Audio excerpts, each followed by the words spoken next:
Well, that very disappointing loss. Probably lots of things to look back on and talk about in that in that game, but had an opportunity to win and let it slip away, and then couldn't respond in overtime. Questions? Mike, the game changed on Tanner's interception down the south end there. Yeah. Protection was kind of a tough thing all day. What did you see on that play? Well, we actually had what would normally be a max protection called. We got beat on a stunt, and he was free, and the hit caused the interception. We thought it looked like a real good play going, but it turned into a real bad play. I just said that field goal here makes it a two-score lead.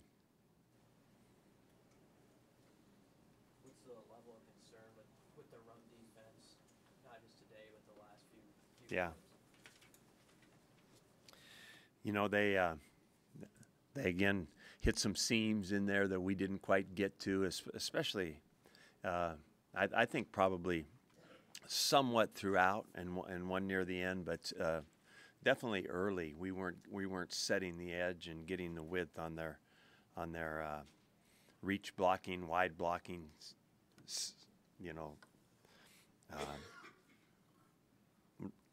perimeter runs out there. So we didn't do a good job on that until, except later at times we seemed to get a little bit of a handle on parts of their run game, and we did better second, third quarter.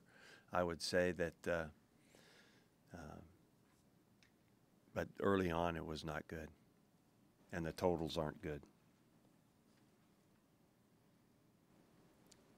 The overtime offensive series, what do you see as the breakdowns on just that series of plays? Well, I think that obviously the biggest play in that, was negative for us, was a sack screen pass that we tried to throw. That was, when you get that far behind even the sticks in an overtime deal, it's not fun, and that's what really caused that collapse of that drive. Do you feel like even though you got 3 points out of that 18-play drive, that was the beginning of missed opportunities? I thought that frankly did worry me when we didn't score a touchdown right there. I thought that would have been the perfect drive to kind of capitalize with a touchdown, 7 points instead of 3. That was disappointing. When you think about that second down screen ball, as much problems as you guys have had with screens this year, what was the thinking that Well, we have, but as of late we've hit a couple, and but that obviously was bad timing for that play.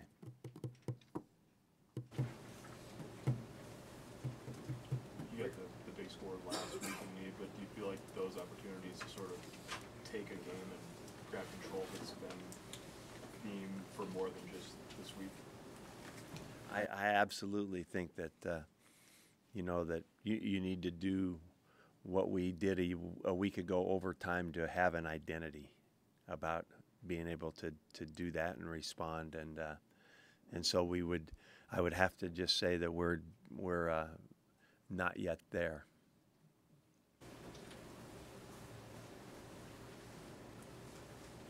Where do you go from here, Mike? Just 4 and 5, obviously not where you want to be. What's going to be the key to not letting this thing? I think that we've already began that next phase about how they handle this, in the next 24 hours.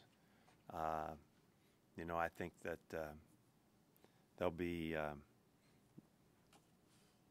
back to work on Monday, and we'll have an opportunity to kind of build it up through the week, and we will do that.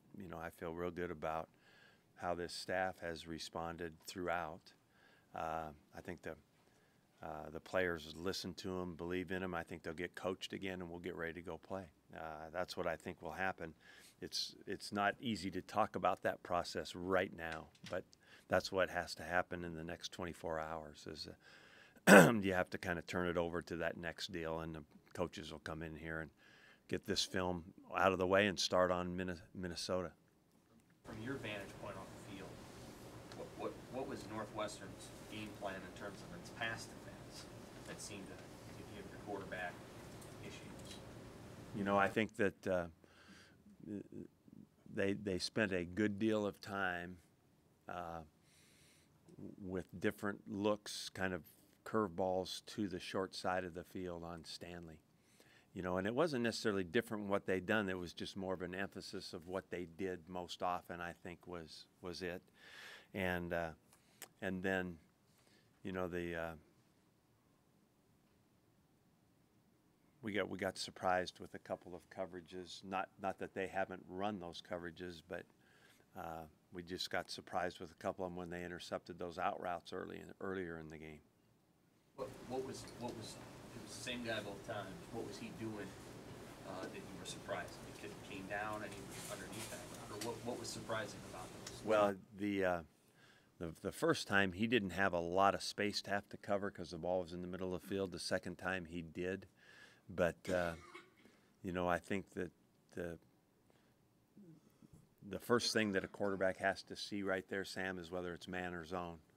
And so we just I believe we didn't recognize that guy slipped out into zone coverage off of covering down on a man that was inside of it. So he just slipped out, and we didn't see it in time. That should make it for, actually, you know, that's how you teach quarterbacks, the dominoes that fall from there. When that guy moves, then the next throw becomes available. And Tanner's good at that, you know. It just made a mistake. Is there a particular player, something that stood out on Northwestern's 84-yard drive that tied it? I know Lamar had a penalty in there that was kind of costly. Was there anything else that caught your eye on that drive? You know what that was? I think wasn't there a big pass play, third down over the middle? You know what I'm talking about? That was an impressive play. I don't know about people, but I thought they had a good mixture on that whole drive. And on you have first and 10 for 45, you're trying to drive for that field goal. Throw it deep. Was that the read you'd hoped he'd make? Yeah, I think that the way they were playing, you know, I didn't think that was a bad play. You were kind of in no man's land. Did you give thought to what was Drew's range there? I know it would have been a long one, 57 or so. You know, when you're and going that way, we were going. That was the wrong way to be going for just a shot like that. Coach, you mentioned how it's not easy to think about bouncing back during a moment like this, understandably so, and there have been these moments throughout the season. Are you sensing any emotional attrition amongst the guys? No, and you know, just like everything right now, it's a little too early to assess that. I mean, we just finished the game not long ago, so to know how they're going to react, you know, in the next 48 hours, by the time we get to Monday's practice or whenever that is, that's when we'll know more, right? Were you calling plays today? No. Cheating. Oh, I was just checking it out, keeping an eye. Northwestern came in with 2 back-to-back overtime games, and you guys had a lead in the second half. How do you feel overall, like your team handled the second half? Well, we're obviously disappointed in our finish. You know, it felt like there had been some good football, and then it kind of felt like deflated right through and into the overtime. Now the defense did their best, I think, after giving up some yardage early in the overtime to try to keep them out. Went to fourth down and didn't quite get it done, but did a good job up to that point. 2 chances to go up by 14. Your assessment assessment of that? Well, that's the deflating, disappointing part. You know, we had our chances to take a lead that would have made them have to get 2 scores in the fourth quarter, and we didn't do it. All right, thank you.